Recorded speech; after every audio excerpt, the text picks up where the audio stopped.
What's Welcome, up? welcome, welcome, podcast land. What's How's up, everybody everybody? doing on this Tuesday night? Hot Tuesday night. Yes, it is hot and it won't stop raining here in Georgia. And I just don't know why, because it'll rain for a few minutes, then it stopped and it started back, then it's hotter than it was. Oh, it's a mess. Yeah, It's when just it rains in Georgia, it rains in Georgia. It rains in Georgia. Well, hello, everyone. We are here this evening on a Tuesday to meet and greet everyone here. We're one person short, but she should be joining us here shortly in a little while. But we want to discuss a topic tonight that is like, it's really a buzz in the media. I mean, along with the nails and stuff, the hair salon, nail, beauty supply store. It's all in there together. It's kind of like, all in there together. But we want to talk about the good, the bad, and the ugly of hair extensions and hair dye. Um, Anthony sent me a video earlier with Karen Hunter, and she was on there talking to a professor, and they were talking about how the dye gets so deep up under the scalp and so deep in until it causes cancer. And people really don't. And I'm definitely a victim of that, because I went on a 4-year journey starting in 2020 with getting extensions. And, they would have to braid it in, because my hair is so thin and I wanted it to hold. So they would put the extensions in, So I went through that and I was like, oh my God, all this time, it could have been something really detrimental, or, it could have been really, really crazy. So yeah, that is something else right there. Okay. Yeah. Our host is coming in. Yeah, She's coming in. Right on time. Right now. Hey, y'all. Hey. Hello. How are you? Hello. What up? Nothing much. I'm here. And it's kind of funny. We talking about black hair and I look totally different. Yep. Yeah. But I am here. Your hair looks very cute. It's very sassy. It is nice. Mm-hmm. Very cute, very sassy. Yes. Thank you. Okay. Well, we done already started. Oh, we're recording. Yes, we are. Mm-hmm. Oh, see that's what happened when you late. That's okay. I was just telling them that you were running behind, and I was talking about Anthony has sent me a video earlier with Karen Hunter, and the professor talked about the color of the extensions when the dye, Mm-hmm. and when they put it in their hair and all that. And I was just saying that 4-year journey I did, and they had to add some, so to keep braid, but I'm glad now I'm just straight natural. I ain't doing none of that. Oh, natural. All natural. And I'm telling you, it's great. Look, what's funny is in preparing for the show, I started digging with like the facts and court cases and talking about the Crown Act and how in the late 1800s in Louisiana, how it was against the law for Black women to wear their hair out and the braid. I thought I did all of that. And then I stopped and said, wait a minute. It's not just a history lesson. I literally am currently going through the transition and dealing with hair myself.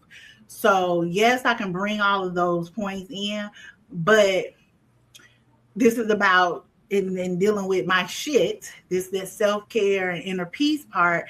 I need to talk about the journey that I'm on right now with this dirty tennis ball thing that I got going.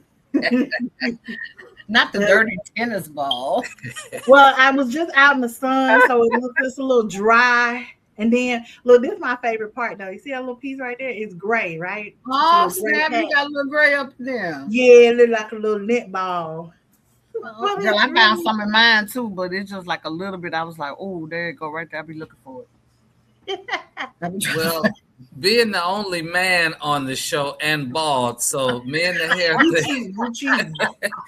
See, I'm good at bald. So, me and the hair thing is not a struggle. I'm not vain with the hair, even though I wished I had some more on my head, not the bald spots, but I'm good with. I call it the afro with the hole in the middle. Okay, but now you once were on a lock journey. You've already I was on a lock that, journey. So, yeah. I had locks before. I'll send you a picture, but you have to, with me, it was a spiritual journey, and you have to make that connection. And the connection for me was patience. I had several times trying to do the locks, and I wasn't patient enough, and I scrapped that whole thing. Then I started back again. I met a brother on the street. He had locks, and I, complimented on him. And I told him about my situation, and he told me, he said, "You haven't made the connection yet." He said, "It's a spiritual connection." And that's when it like bingo. And then I started over, and I had for 7 years. And the reason why I took it out was because of the male pattern baldness. I just don't like to see the hole in the middle and the dreads on the side. That just don't work for me. For those who rock it, that's their thing, but it don't work for me. Well, as a man, when you are looking at a woman, what do you prefer? What's your preference as far as natural hair, or braids, weaves, and extensions? Like, what's your thought and why? I'm Being the only man. Glad you brought that up. I can't be the spokesperson for every man, but I can just say from the crew that I hang around for years, it's not that really important to us. I think it's more important to women than it is most men. I think women do it for their own beautification or for their own sense of ego or prettiness and things of that nature, which is cool. But I personally, I prefer the natural. I don't dislike the extensions and weaves and wigs, et cetera, but I do prefer natural. I think we have to learn to be comfortable in our own skin.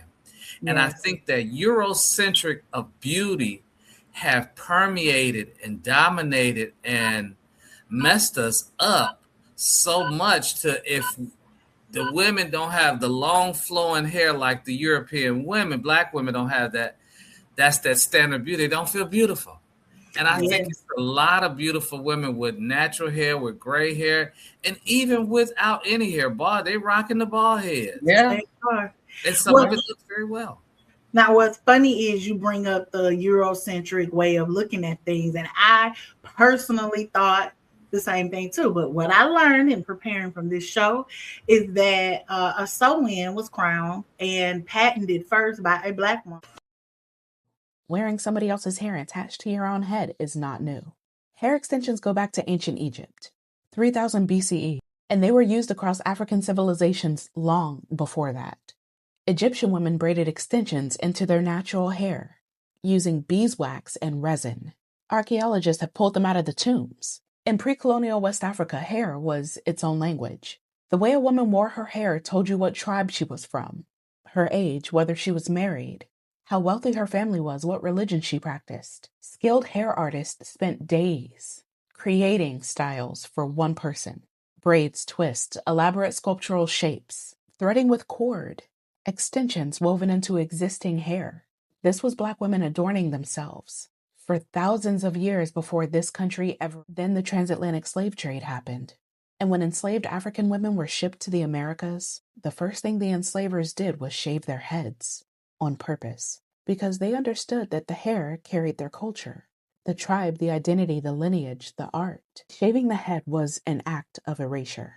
See, the sew and weave, right?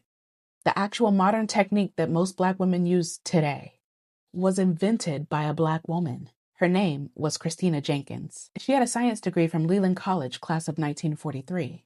She worked as a wig manufacturer in Chicago, and she spent years developing a technique to sew commercial hair onto cornrows in a way that would last and look natural. She patented it in 1952, and she called it the hair weave. Litigation later overturned the patent in 1965 because so many people had copied her technique that courts could no longer protect her exclusive claim.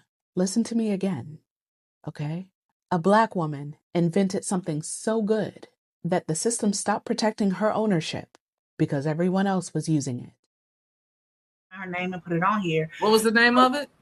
I can't remember her name. I'm gonna find it and put it on here. Was it Annie Malone? Oh, doing sew-ins and extensions. Oh, I think it was Annie Malone. No, she was chemicals and perm. Right. But a lady in the 1930s started doing sew-ins and extensions and everything. She actually patented, but when they found out I was a Black woman, they scrapped it. So she started just teaching different salons around the city about the sew-ins and how to protect your hair and everything. Oh wow. Coloring it and everything. And I was just like, oh wow. Oh my goodness. So it's not just them. And I think I want to do some more digging on her, because why would we even have the thought to put straight hair in our head, and our head is nowhere near straight? I wonder if she grew up in the time where Black women had to cover their hair, which I guess she was in the 1930s and when she started it.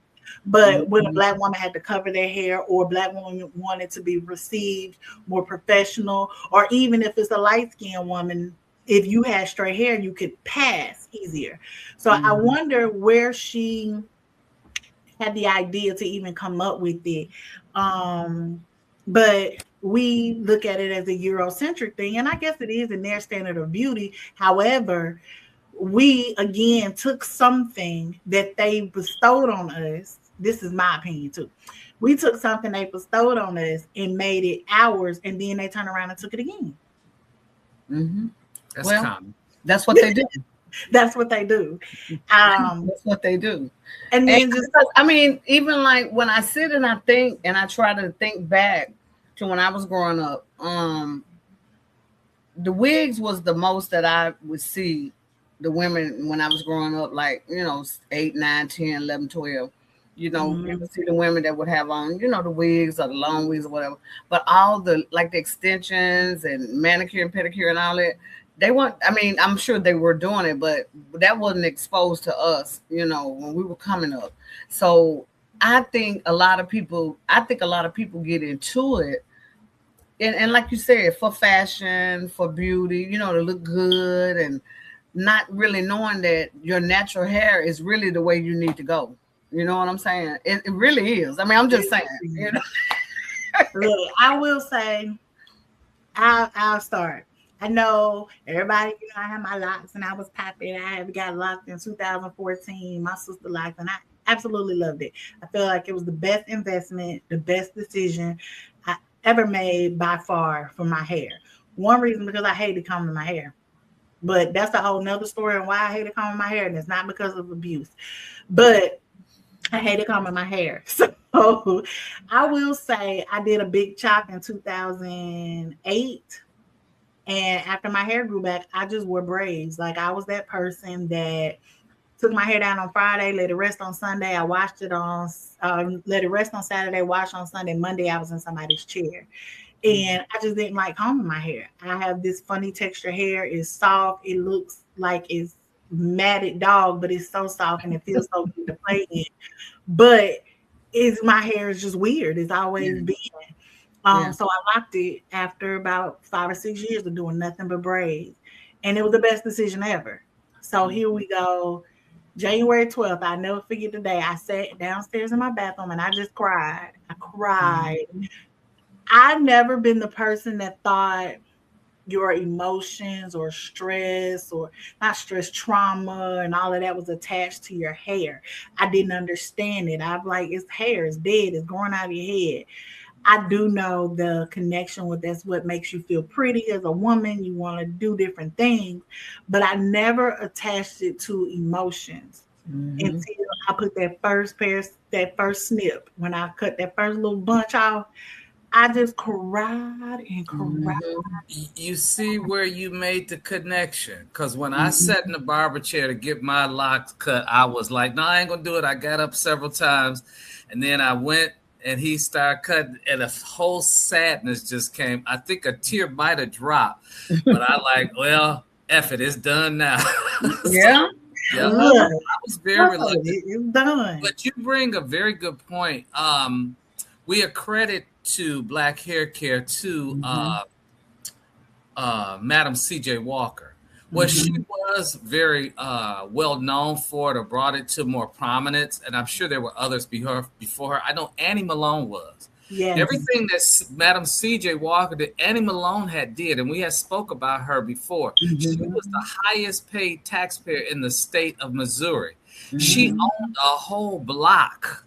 She started schools, universities for hair care and the product. And she owned, I think, a Rolls Royce or whatever it was. She was the only one in the state. So she did it. But Madam C.J. Walker, I read a book. She said that, she took some criticism about the straightening comb and trying to present herself like white. She said that wasn't the case. She said what happened growing up from slavery to Jim Crow and sharecropping, they slept in the conditions, the environment they lived in were so poor, and they were close to the animals in the barns or sheds. And the horse manure and the animals, manure and the dryness of the scalp, because that was the South, just made their hair worsen and so worse. So she was very happy and proud to present for Black women the ability to take care of their hair and, of course, to make yourself look pretty. But there is a scripture in the Bible, and I know. I was just going to say that. There's a scripture that says your hair is your glory or something. Right. So it's Chronicles, First Corinthians chapter 11, and it says, verse 5. But every woman who prays or prophesies with her head uncovered dishonors her head. It is the same as having her head shaved. For if a woman does not cover her head, she might as well have her hair cut off. But it is a disgrace for a woman to have her hair cut off over her head shaved. Then she should cover her head. So this hair thing in women has been around for many, many, many, many years. Wow. I know when I got introduced to going to the hair salon, hey, it was a beautiful thing. I was so glad that the Lord saw fit to bless people with that talent. You know what I mean? They could just do your hair. I think that's just a wonderful thing. It's almost like maybe being a nurse. You know what I'm saying? That's, I put it up there being a nurse. You know what I'm saying? I mean, it could be you providing happiness, you providing care, you providing support to the community. So yes, I got you. Well, have you ever had your hair dyed? Not all of it. I had like an asymmetric thing going on, and then I had like a little patch of blonde, like that or something like that. Not just a whole Never did that. No. I know when I was 14 or 15, I was like, I want my hair dyed. I'm gonna dye my hair. I'm gonna dye my hair. My mama always said, wait till you're 18. Give yourself something to look forward to. You grow up. So I turned 18. I ain't dye my hair. I didn't dye my hair the first time until I was 38 years old. When I dyed it, it was the worst decision I ever made. It's gonna be a process trying to get it to turn colors. You know what I'm saying? It damaged my hair so bad. And then I specifically went in there because I wanted a burgundy, this deep burgundy color.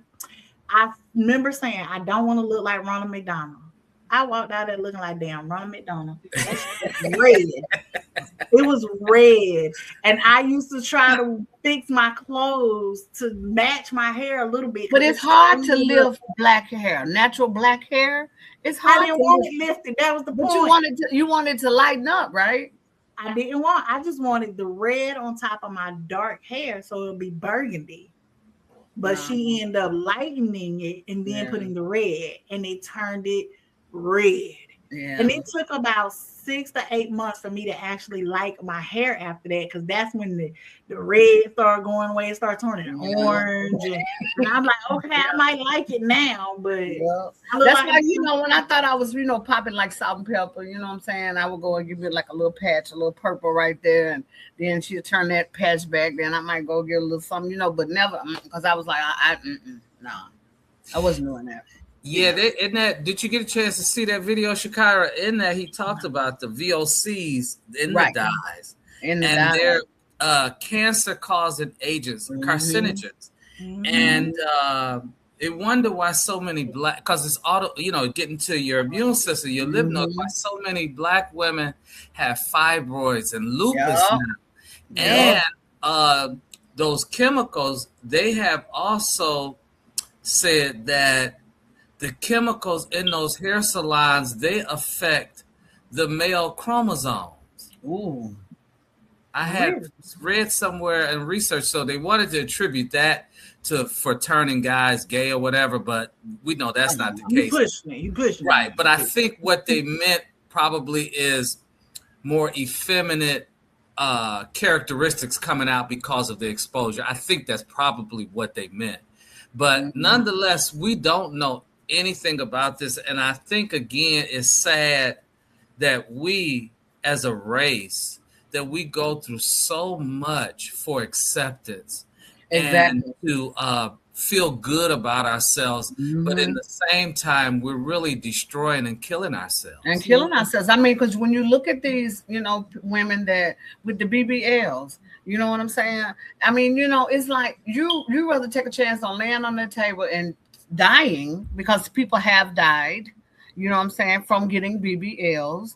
You know what I mean? Just so you can have this. I mean, that is, I don't know. It's crazy. It's a deep thing that we have to soul search and look. I was talking to my husband about it, because as we know, I do post-op care.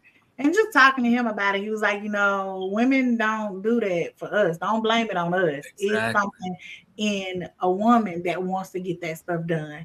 And then it makes me go back to conversations I was having with the women and that I work on. They like, yeah, I don't feel good about myself. I had a whole bunch of kids, or, I had gained a whole bunch of weight and I lost a lot of weight. But the same can go for men when you talk about hair plugs and going through all that stuff that they get with the hair plugs, and having a conversation with some of those men and the ones that get lipo. You finally admit that it ain't got nothing to do with the other sex. It's what's in you, how you perceive or see yourself. So I think it's interesting that we as people get dressed and we do all these things to be cute, but it's not really for the other person. It's for us, and we don't admit that readily. No, I'm all for looking good, feeling good, and dressing the whole nines, but I think we push it too far, especially with these toxins and these poisonings. Also with these surgeries, because again, a little nip and tuck every once in a while, whatever, but it become obsessive. Yeah. Like that rapper, what's her name? Little Kim. Yes. Oh my God. Mangled herself up, unfortunately. She had the worst doctors that America had to offer. It was too much. You can't keep doing that without it affecting. But she had mentioned that she never felt pretty. And she was gorgeous. She absolutely was. The way she was. Yes. But it's what she felt, because she said the guys in New York, I think that's where she's from, they like the light-skinned girls. They like the long Puerto Rican girls, and that really crushed her. So she should have came to Georgia. Well, she could have came anywhere, but she was a nice-looking lady. I feel bad for her. She really messed herself up. Yes, she did. She messed herself up truly bad. I mean, just almost beyond recognition, for real. She is beyond. It's almost like you got to go like, it's crazy how it's not that serious. It's not that serious. It's really not. But that's coming from you, because we all fighting our own battles. We're all dealing with childhood traumas or incidents that we thought we got over, but deep down we haven't. And so when you become an adult or even young adult, you try so hard to outrun those negatives that's been put on you. Yeah. I mean, I thought about a Botox or two for this, that line. I got some lines right there, and nothing wrong with little Botox. Don't go out. Yeah, I was thinking about getting a little, but then I thought about it, they ain't shoot me in the face. No need. We ain't doing that. No, man, we're not doing that. Let's get you a little red light thing. I've been using my little.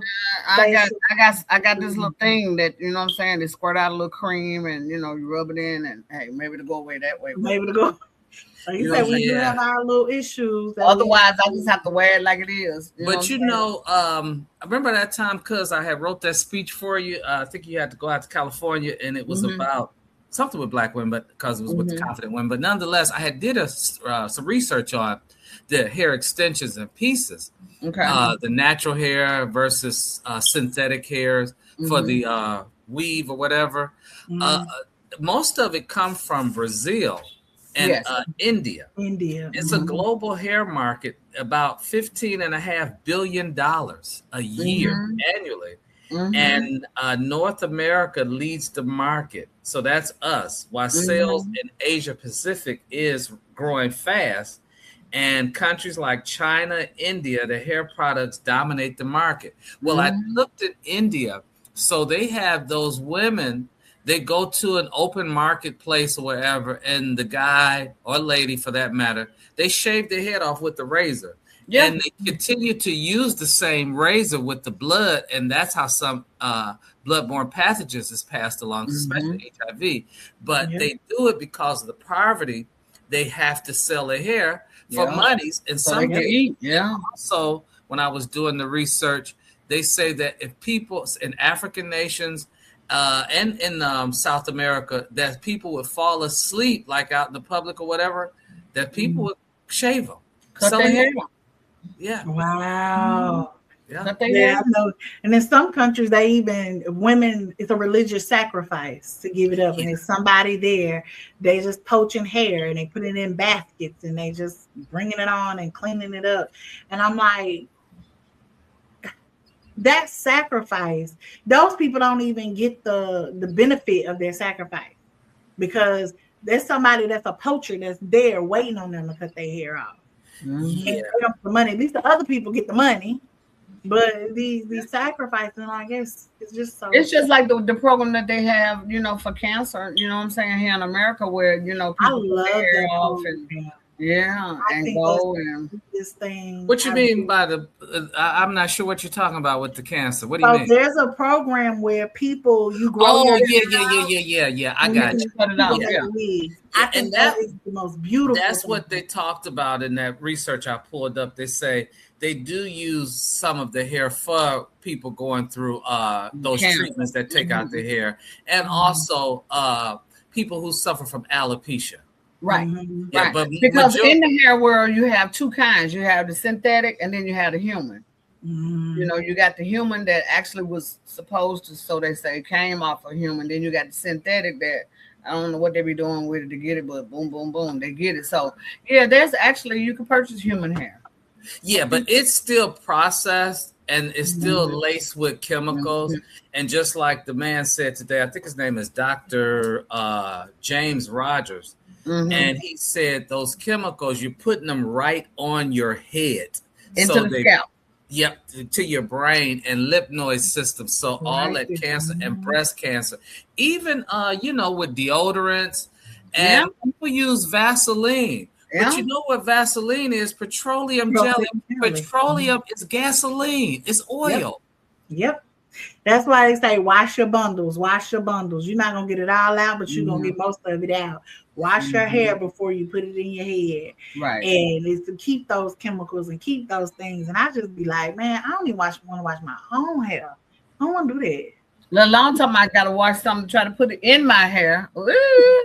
So like I said, after those 4 years of the journey with the braids, I was cool to come to the locks. I'm cool with it. I feel like I can ride this one all the way on out. You know what I'm saying? Susan Taylor used to be the Essence editor. Well, she's been rocking those hair braids for 30, 40, 50 years. She said she's never taken them out. Her hairline is like mine. It's like up Stevie here. Wonder. They look like Stevie Wonder. She said they're going to bury her with her. That is, I don't know. Mine might be receiving. I don't know. I just got a big forehead, but that is funny. Well, did y'all see that there's a lady in Africa who was making hair weaves out of banana leaves? I saw that. She dried them out, and the strings, and they sit and they pull the strings and they sew them on the rope just like they do with natural hair, and it's a more it's biodegradable. It lasts longer. It doesn't hold the products the way a hair would when you have to throw it away. And it's natural. You don't have to worry about it. I imagine, if you travel to other countries, we'll probably be amazed at some of the things that we would see and experience, you know what I'm saying, when it comes to natural living. You know what I'm saying? Just taking a bag that they take out into the field and fill it up with the green beans. Just take that bag and make an outfit. You know what I'm saying? We would probably be amazed. We would. Because they've been doing it forever. And been doing it. They can do it in their sleep. Yeah, you know, we step outside of America, probably be like, damn. Yeah, but you know that again, that European domination is worldwide because in your Oriental communities and in South America, bleaching cream is very, very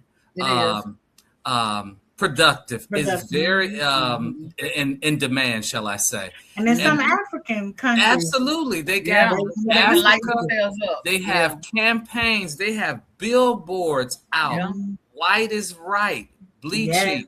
Yep, that kind of favor. And some of the Asian sisters and brothers, I guess, for that matter, they're getting for graduation presents for college and high school. I think more of American ones. Their eyes fixed so it won't slant. See how the centrism and Euro value of beauty affects us so. Remember the CBS lady, what's her name? Connie Chin? Oh, yeah, Connie Chin. Nah, the other one. CNN? She was on CBS. Remember she hosted some of those Survivors and stuff?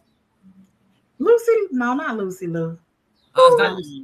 But anyway, I think she's still on there doing Big Brother now. Yeah, but anyway, she said that she couldn't get a job. She was always like a reporter or passed up. And some of the people told her that she should do surgery on her eyes that'll help her out with getting employment, straightening her eyes out. That's so sad. Isn't it? Isn't it? So sad. But it's things like that. We have the Crown Act for reasons like that. We have to line up to their standard of beauty, and now you have a whole. But we got the damn Crown Act came about because we just wanted to wear our natural. Yeah, but I think it affects more than just us predominantly, because as I was reading through it, I was just like, dang, I didn't know it affected them like that too. People, why? They don't even want our business, so why does it affect them? They don't even want our business. They don't even want our business. That man came on that platform and said point blank, we don't need y'all business. And I wish I could be able to contact so I could say, because you done already got rich. So now you want to pop off and talk shit because you done already got rich. Now the country in a crisis, you don't need the business no more. Well, that's another show. Yep. And you also remember we spoke about before in one of the shows, was it Tongan law in Louisiana, because the black women was wearing beautiful head wraps, and they was mad because the white men was admiring the black women's hair, the white women, and so they enacted that law forbidding that. So they came up with that wrap, and then they started admiring that. Out too. Right, we bring such life to everything we touch, and they do everything to flip it, destroy it, and make us feel unworthy or unhumane of who we are. The guy said today they have that Beauty Justice Act in the state of New York to allow natural hair, and kind of being a watchdog over some of those chemical laced products, hair products, and the extensions, because it's poison. It's chemical. It's killer. Yeah. Anything that's not already of the body and you got to put it into the body or attach it to the body, you're going to have some problems. Take it down. It's like did you have a perm when you were younger? Well, you got straight hair for the most part. I didn't do perms, no. You did? Yeah. Honey, I got a perm because my hair was... And I knew that little song. I know y'all remember this song. Just for me. No light conditioner, relax. That was commercial. Just for me. This girl's so sick. The other day, this guy asked me on Facebook, he said, what is Black culture to you?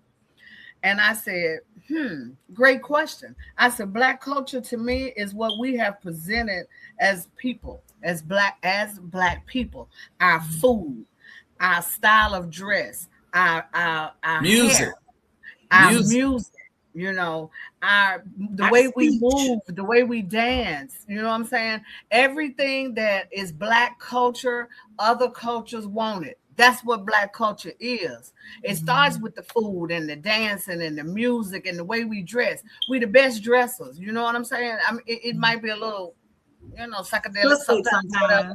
Yeah, but you know that's what makes it unique and so different. You know what I mean? We are all of that in our Black culture, and we don't need another culture to come in and try to do anything with us. We got this. You know, that's the way I feel about it. And I was like, that's Black culture. When you eat soul food, you feel differently than from when you eat Chinese food. If you eat some Chinese food, you might be wondering if it got some dog cut up in it or something. You know what I'm saying? But when you eat soul food, you feel differently. We When don't need validation. Yeah, we don't. We don't need validation, but I'm gonna push back a little bit on that soul food. It was good, but it's really not good for us. Well, maybe it's not the soul food; it's the way you cook it. Well, it's that too, because the soul food is the way you cook it. If it don't have that fat and grease and pork or fried, it ain't good. But think about it like this though. I make a bean pot of greens without no meat. But in the beginning, the pork, the grease, and all that wasn't killing them like they is now. No, because they were able to they had access to their own. In the food now. Yeah, the food is definitely toxic, and it was killing them. It just wasn't they didn't keep vital statistics like they do now. Right, like they do now. And they were working, so they were exercising, able to burn some of it off. But we know it's a medical fact. Fat, greasy foods will clog your arteries. Yeah, you can't get around that. And we know that high carb, saturated fats, and sugar can cause. Well, I won't say cause, but it can put you, towards diabetes. Mm-hmm. Well, sugar itself, the cancer cells feed off the sugar. You know what I'm saying? That's, you know what I mean? So you don't even really need to unless it's some cane sugar or something, maybe, you know what I mean? You might want to get some real sugar, but if you want to get it from at the 5-pound bag or whatever, it's the overindulgence. I don't think a little of it hurts, but it's overindulgence because a slice of bread, especially white bread, I think I heard or read somewhere it's equivalent to like 3 teaspoons or 3 tablespoons of sugar you consume. Crazy. Yeah, that's a lot. That's a lot. And so you have a sandwich with 2 pieces of bread and some sugar. Right. And you have breakfast with 2 pieces of toast, and you have a sandwich for lunch, and then you come home and have some cornbread. Look at all that sugar. And that ain't counting the soda pops, the potato chips, and all that other stuff. Everything else, but we're gonna stick to hair. We're not gonna venture too far. No. I was just saying about how he asked me about the Black culture, and I was proud to explain to him that it's us. You know what I mean? It is. It's just who we are, and they want to be like us so bad. They really do. They might talk about us. They might they this, they that, they animals, they this, they that, they violent. But you trying to follow everything we do in one way or another. Perfect example of that. Have y'all seen the picture of Tracy Ellis Ross where they call the afro now the cloud? Yeah. It's not an afro anymore. It's called a cloud. And then there's another style. It's called a cloud bob or something like that. It's like they're taking these styles, these things that we do, and they switch them up to fit the Eurocentric thing. Yeah, and I think the only reason why they charged at her is the fact that she's multiracial. You know what I'm saying? I think that was what they were really wanting to focus on, the fact that here you are multiracial, your mom, Diana Ross, your daddy, whoever, you know what I'm saying? And you're able to get your hair like this. They were so fixated on that till she went on Jimmy Kimmel. She went on the Jimmy Kimmel show. And when she was on there that night, she was like, this is not a cloud. This is my hair. Mm-hmm. This is what I was born with. You know what I mean? But he was like, well, yeah, but the fact that we know your mother's Diana Ross, and and my daddy white. She was like, so that means nothing. This is a Black woman. This is how I express myself through my hair. Like, they try to change it up. Like another good example of us and creativity and expression with hair is the Bronner Brothers show. And those hair shows. You remember back in the Bronner Brothers hair shows in Atlanta? Oh yeah, I yeah. mean, you see those parades where they have the bird cages and the airplane with the little motors and it's going like that level of creativity just in your hair. Yeah, Yeah. because the Bronner Brothers are a black hair care product company that came out of Atlanta. Yeah. When I got here in '82, It was big in the 80s. Yeah, it was like at the height of the height. Yeah, we used to have them here, the hair shows, and feature, top hairstylists from Detroit and Yeah, because across you still have the Dudley. I think Dudley still do his Dudley is, I thing. think, from North Carolina. North Carolina. Dudley And has then, his own they still school have, for beauty, and which is good. But again, with those hair shows, they used a lot of chemicals. They do. The hair dye, the glues, a lot of heat, the synthetic hairs. So it's good for fashion sense or to show our creativity. But on the flip side, it's a poison. It is. It's a killer. It's a poison. We didn't know. Like that Snickers I'm gonna eat when I get off. You know what I'm saying? When I get off the podcast, I'm gonna eat that Snickers. I don't need it. I don't need that Snickers. Lord knows I do not. But I'm gonna mollywop it. You know what I'm saying? Not with this lady here. It's just nowhere around. America was a setup from the beginning, and it's gonna be a setup all the way to the end. Now, the good thing about it is maybe it might bounce back and revive itself. You know what I'm saying? We can only pray because of the fact that Anthony and I, we don't have kids, but Chicago got the kids and the grandkids. We had the nieces and nephews, great nieces and nephews that, so I want to see, but America was just a setup from the beginning. Everything about it was fake, phony, everything. You know what I'm saying? And then every day you just want to just go choke somebody. You want to go and just choke them. You know what I'm saying? 1-800 choke them. You know what I mean? Because it doesn't make sense. It just doesn't make sense. You're gonna make me watch a Tyler Perry right there. I had to get that line. It just, everything about it was just a game, a scam, a get over, a pyramid scheme, all of it, everything. But it's okay because we in it and we thriving nonetheless. And with Black people, that whole hair industry, the hair community, we thrived in it. Yes, we are a big, huge part of the $15 billion a year industry. But at the end of the day, how many of us is getting some of that $15 billion? How many braiders do you know? How many hairstylists do you know? Yes. We are thriving off of it and making it do what it do. I think it's beautiful, though. I'm seeing a lot more natural hairstylists that focus on chemical free. No more chemicals. Yeah, they had a little campaign, no more chemicals. Yeah, so or as less as possible. Or as less as possible. Yeah. I noticed, like for me, not using chemicals, I just use oil and juices for 15 years almost. Now I'm having to use chemicals. I'm trying to figure out the least chemicals. And the chemicals I'm using is mousse. I put mousse, leave-in conditioner, and what else I'm using? Mousse is okay. She told me something else. I'm learning how to comb this stuff. That's another story. But it's weird to me to be able, or I'm going to the beauty supply store looking on the shelf, it's like 50 choices, options. Right. Stuff out here and one thing about it in life, as you get older, you're gonna find yourself wanting something. You want a quick fix. You know what I'm saying? You want something that's gonna be like, And I think that's why I'm time on it. Yes. I really think that's why I'm trying to embrace it, because I said I wasn't gonna cut my hair off until I turned 50. So I'm about 8 years early. So I'm do you think you would do the locks again, or are you just gonna let it do what it do?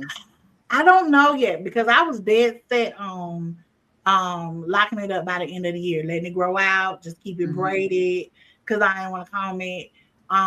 Here's probably TMI, too much transparency.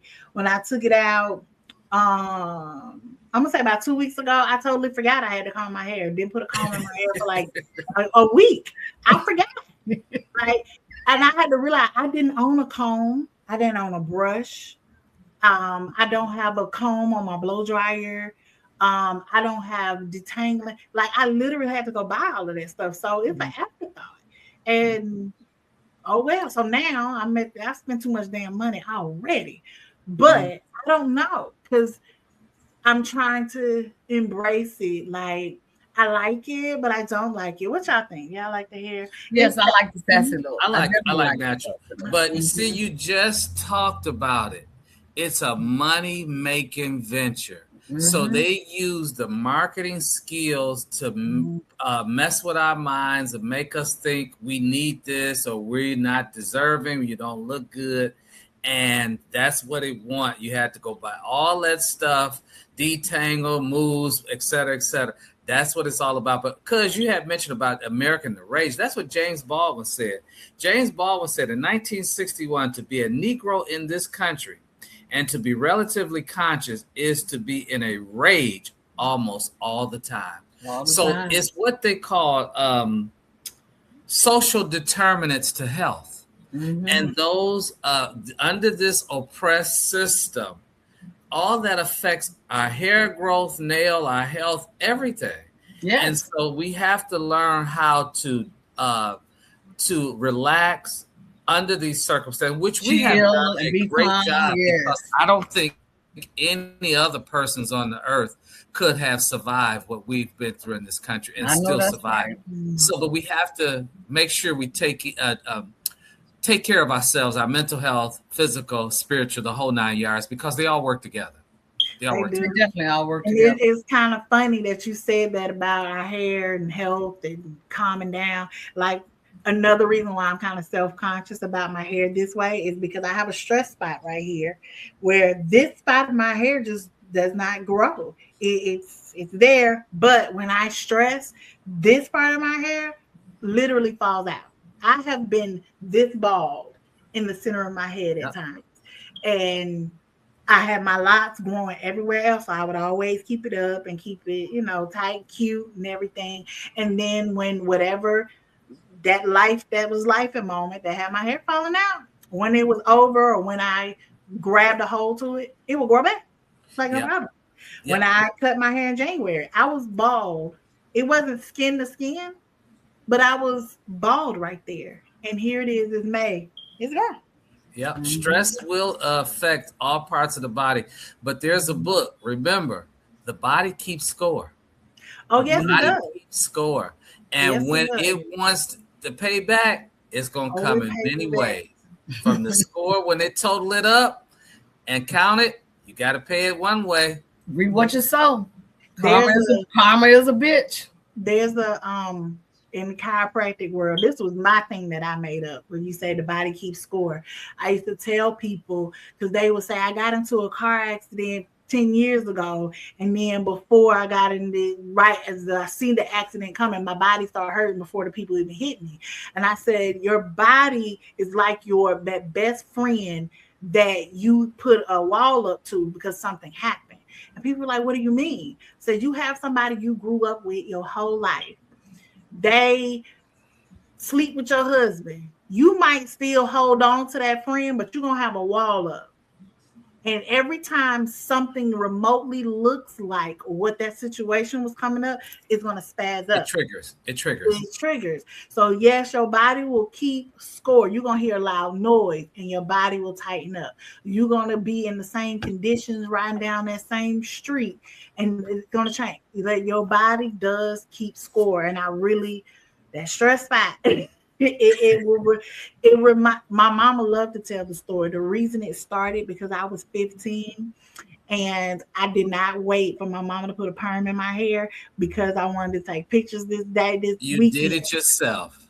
Now I let my two best friends do it. And they didn't wash it out real good right there. So every time I talk about my stress spot, my mama be like, go ask Marquita and Belinda, they'll fix it.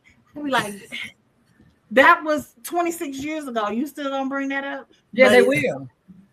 Yeah, they absolutely will. My mama can literally tell you something that happened in 1985, but she can't tell you nothing that happened yesterday. Yeah. Good. The parents keep score too. They definitely do. I'm like, are you serious right now? And she'd be like, yeah, you remember that night? I'd be like, well, what did you eat yesterday? Oh, I ain't ate nothing. I had a good meal. I said, Mama, what? You know what I'm saying? So yeah, people have a tendency to remember what they want to remember and forget whatever is not beneficial for them. That's how they go down. In other words, your body remember what it want to remember. It don't remember how good you looked in them jeans last week. The brain and all of that, the heart, the brain, all of it. All of it. So what's the solution for this hair situation we find ourselves in as Black women and African American men? I'm more women natural. than men. Natural. You're gonna say natural. But what about for those who don't like the natural? If their hair isn't as good as they want or as long as they want, how you gonna convince them about natural? Well, I mean, I wouldn't try to convince them. I would just tell them what I feel like, what I've experienced, and what I think you may, like better, and let it go like that. But I would say for anybody, teenager, elementary, whatever, natural. Stay as natural as you possibly can. Appreciate that. You know what I mean? Appreciate it. I'm on that bandwagon. As natural as you possibly can. I got my 18-year-old had her locks since she was 7, and it's the best thing ever for her. But I do know some people who can't grow their hair, or when it grows out, it's brittle because of whatever medications or whatever the case. But I would say, love you, and figure out what works for you. Embrace it, but know your shit, reason why, and own it, whatever it is. And I think I'm telling myself this right now. This is for me. I am trying to own it. You gotta own it. I am in a process of, this is a different person. Because again, I didn't realize that hurt, pain, headache, having all those things were in my hair. And so in me cutting my hair, all those things I tried to change, I gotta grow up. Like we was talking about them heifers, patience, and consistency. All of those heifers were stuck in my hair. And for whatever reason, I would do well and I couldn't stick to it. But now I got that weight, literally that weight off. I feel like I have been doing a lot better with them heifers, patience, consistency. I feel like I've been doing a lot better with listening. Not just listening, but hearing what has been said to me or what's being said. Because when I sit back and I think about it, I got my locks at a time when I was, I don't want to say rebelling, but it's me. I gotta do rah, rah, rah, rah, rah. And I'm in a position, I don't have to be that. Right. So, and I know, and I thought I was the only one that felt that way, but since I've started this journey, it's something going on in my body. I can't even describe it. It's nothing bad, not a bad feeling. You know what I'm saying? Or whatever. You're making the spiritual connection. Remember what I told you? I ran to that brother, and I'm gonna give you a story in the Bible. Samson. His strength was in his locks. Christ wore locks. His strength was in his locks. And once he told the wicked woman where his strength was, she got him captured. Yep, and they captured him. But they gouged his eyes out and everything, tortured him. But he prayed to God, and he asked for forgiveness for exposing his strength, or his weakness, excuse me. And that next thing he knew, guess what? His hair started coming back. And he was able to commit suicide, but yet kill all those others because his strength came back. And he was between the two pillars, and he pushed hard enough where the roof collapsed in. That's if you to believe the story. I personally think it's metaphoric, but it is a beautiful metaphor of sometimes. Exactly. Oh, I'm going to say something that's so controversial and assholish. I'm so sorry, Lord. Please forgive me before I say it. But I mean it.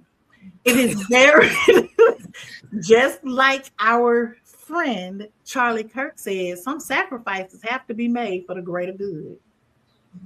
Okay, I'm sorry, Lord. Always casualties in the revolution. That's a better way to say it. Thank you. It's always casualties in the revolution. Thank you. Speaking of, I know we off, but the young fella, Carmelo Anthony, we saw he was found guilty. I knew that from the jump. They said an all-white jury. He killed the white boy, so I knew what was going to happen. I mean, the country has set the stage against us. If people don't wake up and understand what's going on, you might, I'm not going to say you might fall. I mean, it's just that you have to be aware to what is going on around us and within us, because that was just a freak accident. And now this boy going to be going to jail. I won't say it was a freak accident because a hiccup. The guy accosted him. Yeah. And it just got heated.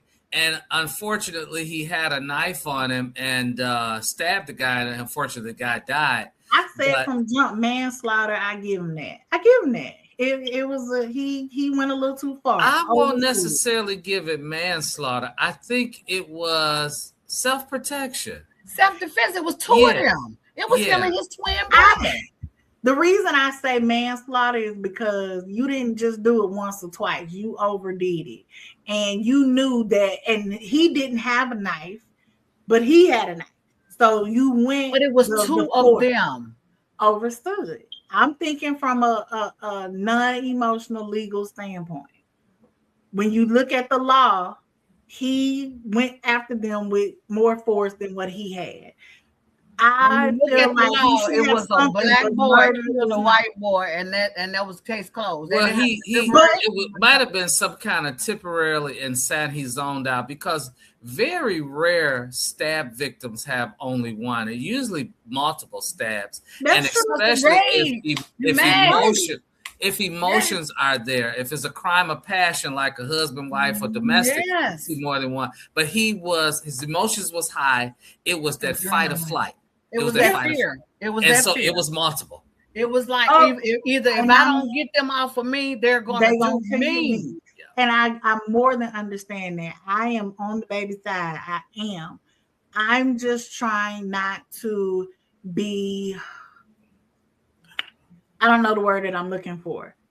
Not to say that he should get off. I'm not saying that. I do understand that some punishment has to be given for the action that he did. Should that boy be in prison forever? Been able to walk away, stand your ground, self-defense, and go home. But I don't think if it was the other way around, would we have felt that way? Probably not. If it was the other way around, if he was the bully, if it was the other way around, and the black boy was the bully, I would be saying the same thing. He defended black brothers, two brothers, but I don't think he would have gotten away even if he was found not guilty. Because it's hard to live after something a conscience with a murder on your hands. But we have to wake up to the reality and to the fact is that they're locking up our young kids. Parents and grandparents. They've been doing that ever since we've been here. I mean, they're going to lock them up and build more prisons. This is the plan. That should have been a self-defense. Case dismissed. Y'all take y'all son home and get him some psychiatric treatment. It hit the public. It hit social media. It became a big, and that was the problem. I can't say fully self-defense because we wasn't there and didn't hear the complete testimony, and we don't know if the testimony is true. But nonetheless, we just brought that up just for a little tease. We're gonna finish it up with hair.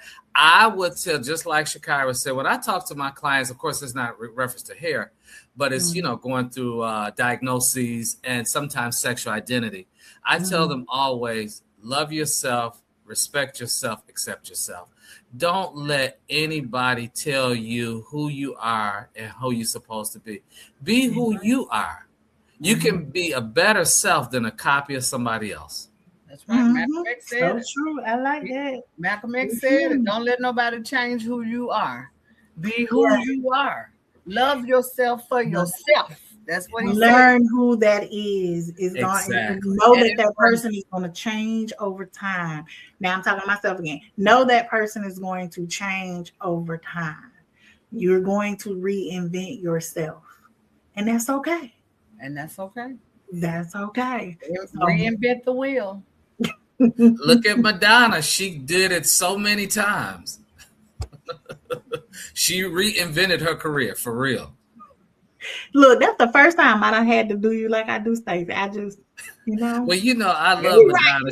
Right place at the right time can make a lot of She's things a home happen. girl. I love my Michiganders, so I like Madonna. Yeah, right place at the right time, and things could really happen for you. You know what I'm saying? Just have to be that. Be ready. Be ready. Stay ready so you ain't got to get ready. All the time. That's what I tell them. Stay ready so you don't have to get ready. On that note, we are going to be clocking up out of here on this great Tuesday, rainy Tuesday evening. Hot, muggy. Love it, love it, love it. Wouldn't have it no other way. And we just want to say, everybody stay safe. Stay tuned in to get your shit because we have things coming out. And we're going to have a good time. Hang with us. We'll hang with you. And we're out. We out.